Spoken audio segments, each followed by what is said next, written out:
Good morning everyone, today we're going to be talking about PSO2 Day, which is active right now. But before we jump into the video, if you're new to the channel, I upload NGS content daily, so if you do play this game, I would really appreciate a subscribe as it really helps out the channel. Anyway, without further ado, let's begin the video.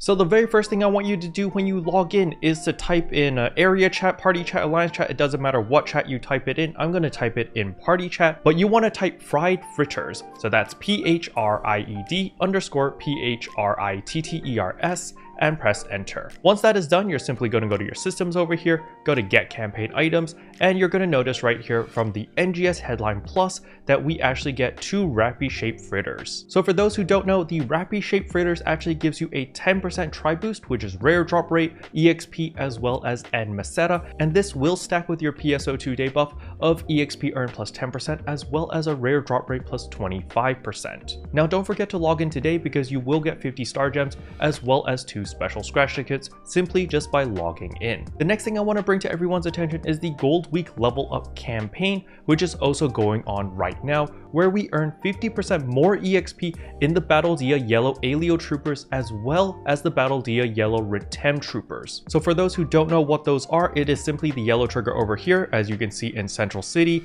It is all the way on the left side at West Alio. There's the yellow trigger right here where you can see Alio Troopers, and right under here, additional effects during this quest, we will gain an additional 50% EXP. All of the mobs over here are level 16, which means that you can level here all the way up to level 21. However, if you are above level 21, then you can come over here to the Retem Troopers, where all the mobs are level 25, and again, you also gain the EXP earned plus 50%, and you can stay here all the way until level 30. So if we add the Rappy Shape Fritters giving us that 10% as well as PSO2 Days 10%, that means we can get a total of 70% EXP boost in the yellow triggers, which will jumpstart your leveling process on any class that is level 30 or below. As you can see here, I have a lot of classes which are still level 20, so I can definitely utilize PSO2 Day plus the 24 hours duration of the Rappy Shape Fritters, and of course the EXP earned plus 50% buff. However, that is not all. If you are still working through your limited time tasks over here, in order to get your Kavaris Expedition preparation tickets, you can take advantage of a huge discount at the item lab right now. When you go to item enhancement, we get a great success rate plus 40%.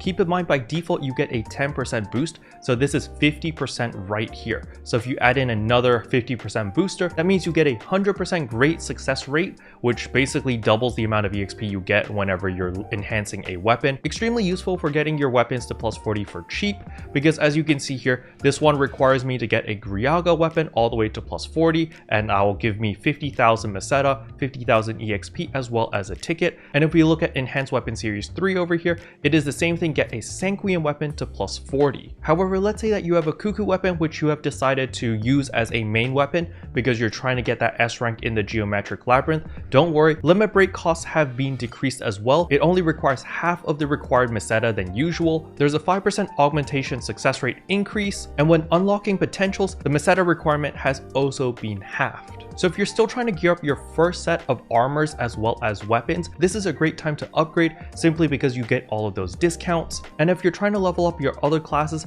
this is also a really good time simply because of that 70% EXP boost is pretty massive. But if you want to go even crazier, don't forget you can go to the SG shop over here and actually purchase an NEXP earned plus 50% for 24 hours. This will cost you 250 star gems, but if you add that in, you're actually getting a 120% EXP boost for 24 hours. And that is a huge boost. So if you really want to try to level up like multiple classes, I recommend trying to get all your classes to 31. The reason for that is because that is the level requirement in order to equip a relic and a Sanguine weapon, and you can also equip all of your armors at level 31. So for all the equipment that you've already made and are using on your main class, you'll be able to just transfer it over and wear it on whatever character that you're trying to level, as long as they are level 31 or above. However, of course, I need to talk about money making because it's PSO2 Day. We get the extra 25% rare drop rate, and if we eat the Rappy Fritters, that boosts it up to 35%. However, again, if you want to boost it up even further,